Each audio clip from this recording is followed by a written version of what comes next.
I'm forever blowing bubbles, pretty bubbles in the air. They fly so high, nearly reach the sky. Mirá este cuadro de Bruegel de 1640. Hay unos tulipanes. ¿Qué significa Sí. eso? Bueno, Bruegel lo que intenta hacer acá es representar sarcásticamente lo que fue la crisis y la manía de los tulipanes en Holanda. ¿Cómo tiene que ver, o sea, los tulipanes, que es algo no productivo, una burbuja sobre eso? Sí, fue algo realmente muy extravagante. En realidad, alrededor del año 1636, en el otoño europeo de ese año, se empieza a generar un auge en lo que era la compra de tulipanes. Es decir, el valor de los tulipanes empieza a subir, principalmente motivado porque la nobleza, la gente de clase alta holandesa, empieza a verlo como un artículo de belleza y de estética de los tulipanes. Eso genera un primer auge de los precios, pero después empieza a sumar gente que poco le importaba los tulipanes en sí, sino la especulación sobre el precio de los tulipanes.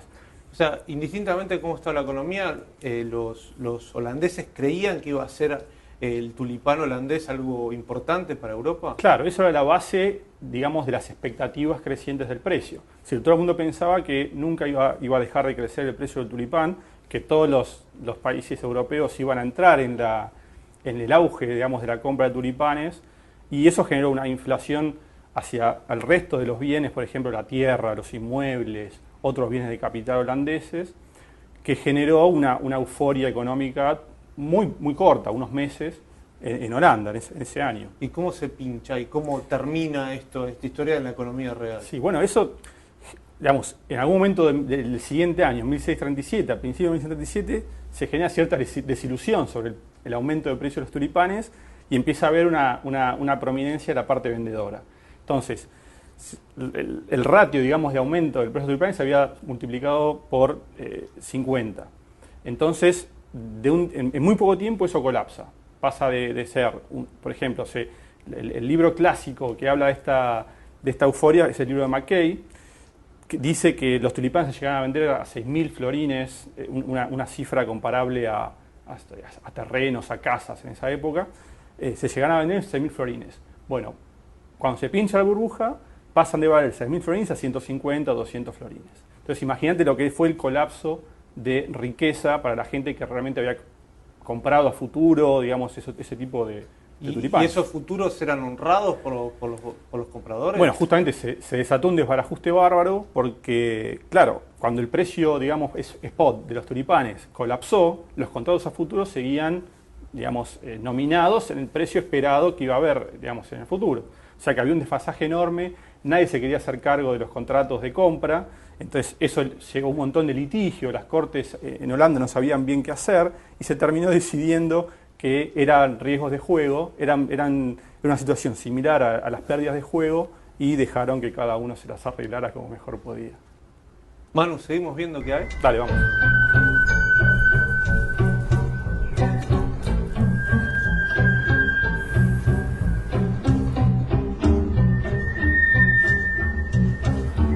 Mirá, Gastón, qué buena está esta sala. ¿Qué representa esto? Bueno, son imágenes de lo que fue la primera crisis financiera europea, que pasó en 1720 con foco en Londres y París. ¿Cuál era la escena macro de esos dos países? Bueno, estos reinos salían recientemente de lo que fue la Guerra de Sucesión Española, que había causado mucho gasto público, gobiernos sumamente endeudados, y paralelamente los mercados financieros europeos estaban cada vez más interconectados con mayor movimiento de capitales entre sí. Ahí veo como unas acciones de empresas.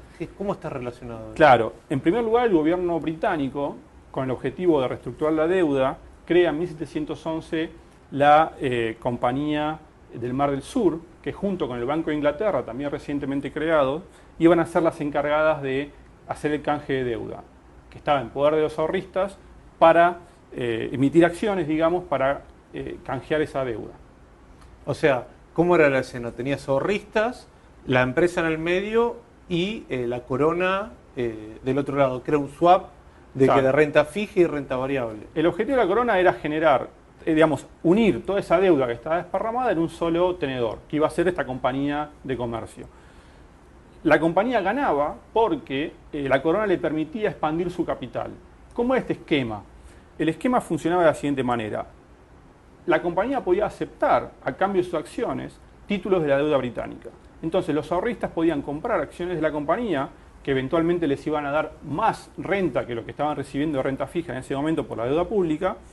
Entonces, de esta manera ganaban todas las partes. La corona porque tenía atomizado al único tenedor de deuda y iba a renegociar menores tasas y mayores plazos. La compañía porque permitía cada vez un incremento mayor de capital a través de este esquema de canje de acciones por deuda.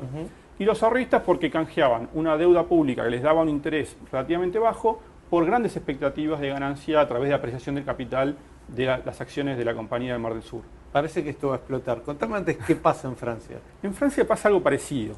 Y, digamos, está motorizado por un gran personaje de la historia financiera que fue John Law. John Law era un escocés que a principios del siglo XVIII había tratado de convencer al gobierno escocés de crear un banco con la capacidad de emitir papel moneda. John Law creía que las economías modernas no podían funcionar sin un banco central que emitiera moneda. Pero bueno, en esa época en Escocia a nadie le interesó y John Law pasó al continente y después de un derrotero por varias capitales se toma contacto y se hace amigo de los gobernantes de Francia, en particular del duque Felipe de Orleans, que era el regente. Entonces, en 1716, Felipe de Orleans le permite a Law crear un banco con la posibilidad de emitir dinero. ¿Cómo se estructura eso en una escena donde la corona está bien endeudada? Claro, entonces tenemos un esquema parecido a lo que pasa con la compañía de Mar del Sur.